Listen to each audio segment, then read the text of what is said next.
أرجن وماهي الزوجين قرروا إن هما ينفصلوا، بس في نفس الوقت هما بيحبوا بعض ومش عايزين ينفصلوا، بس شايفين إن الحياة ما بينهم بقت مستحيلة. بس أصحابهم الجدعان كان ليهم رأي تاني، كانوا بيحاولوا إن هما يهدوا الأمور ما بينهم وعايزين يدوا لعلاقتهم فرصة تانية. بعدين راحوا سهروا في ديسكو علشان يغيروا الجو، وهما راجعين نكدوا على بعض في الجراج. وفي وسط الخناقة أرجن اتعصب وفكرها إن هي من 3 سنين أجهضت نفسها، فهي قالت له ان هي عملت كده علشان ما كانش معاهم فلوس اللي تخلي ابنهم يعيش كويس، فكانت عايزة تضمن مستقبله لما يبقوا اغنياء يبقوا يخلفوا. فاتخانق معاه واتهمها بالقتل وسابها ومشي، وهو ماشي الموبايل وقع منه في العربية وهو ما خدش باله. ولما طلعوا البيت لقوا ان في ناس غريبة في البيت، فجريوا واستخبوا في أوضة سرية محدش يعرفها غيرهم، وكانوا بيراقبوا الناس من ورا ازاز عاكس. بعدين الرجالة فتحوا التلفزيون ولقوا ان في خبر عنهم، فأرجن وماهي عرفوا ان دول سجناء هربوا من السجن واستخبوا عندهم في البيت، وسمعوا الأخبار وهي بتقول معلومات عنهم، وعرفوا إن هما 5 هربوا من السجن. الأول اسمه توني وقتل واحد وهو ماشي في الشارع، فكاميرا المراقبة صورته واتقبض عليه. التاني اسمه ديمو وضرب فكهاني بالسكينة علشان ياخد منه فلوس.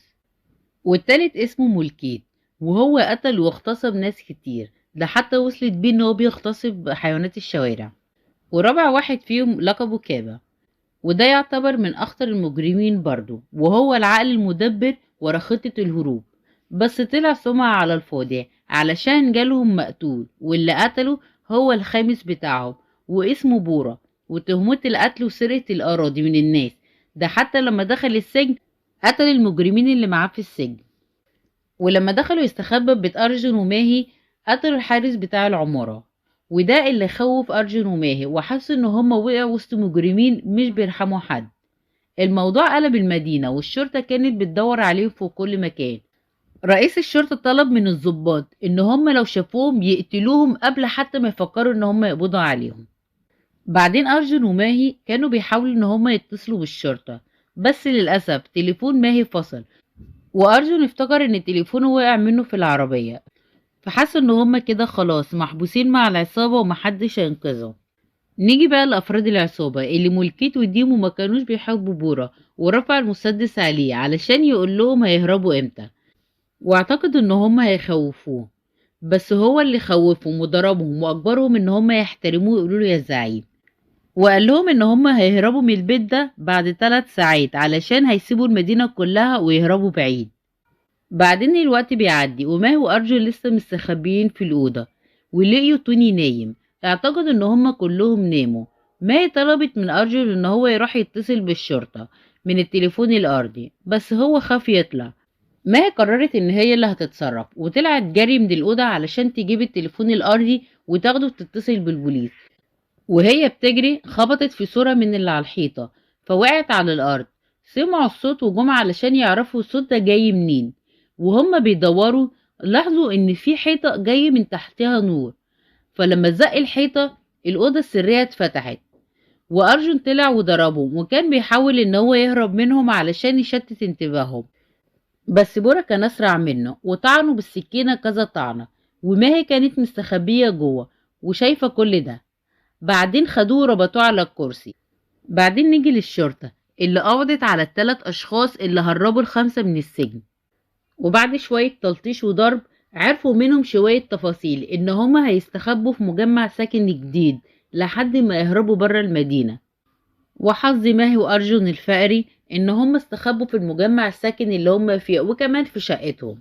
ماهي بقى استغلت انشغال المجرمين في الأكل، وكانت بتحاول ان هي تساعد أرجن، وكانت بتحاول ان هي تنزل بس الباب كان مقفول. بورا طلب من توني ان هو ينزل يجهز عربية علشان خلاص هيسيبوا الشقة ويمشوا. ماهي استغلت ده وخرجت ورا توني على طول علشان تلاقي مساعدة، ولما نزلت فصلت كهربة الأسانسير علشان توني يتحبس فيه.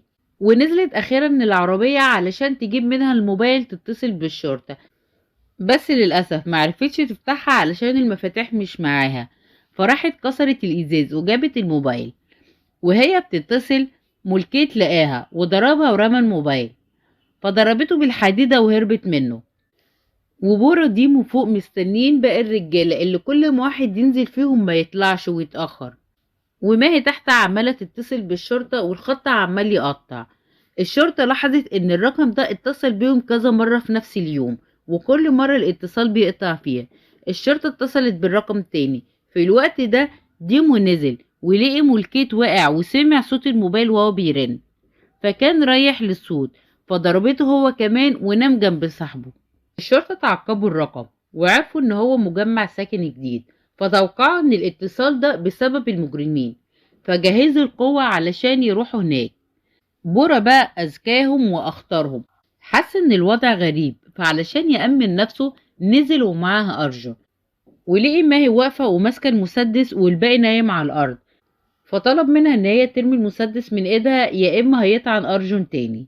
وهي سمعت الكلام وراحت رمت المسدس فعلا، بس هو أول ما اطمن إن هي رمت المسدس فضل يضرب أرجون تاني، وكان بيسألها على توني، بس أرجون قام وكان بيضربه.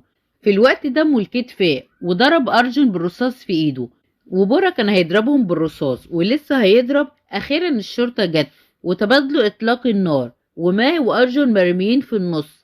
بعدين قدروا إن هما يخرجوا من المعركة دي، والشرطة طلبت من عصابة إن هما يسلموا نفسهم يا إما هيقتلوهم.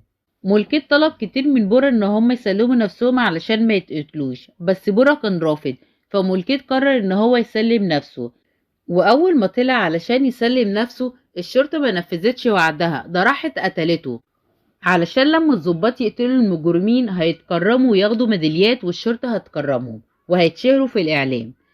بعدين قدروا يسيطروا على بورا، هو كان اخطرهم، وقدروا يسيطروا على باقي العصابة وقبضوا عليهم ونقلوا ارجل للمستشفى وتعالج وتحسن، وعلاقته بماهي اتحسنت، وعرفوا ان هما الاتنين بيحبوا بعض بس كانوا عايزين يدوا لنفسهم فرصة تانية. بعدين نيجي لبورا اللي لا يقهر ومفيش حاجة بتقف قدامه ومش بييأس، ووعدنا ان هو هيهرب من السجن التاني قريب وقال لنا نستناه. وبكده يكون خلص ملخص فيلمنا.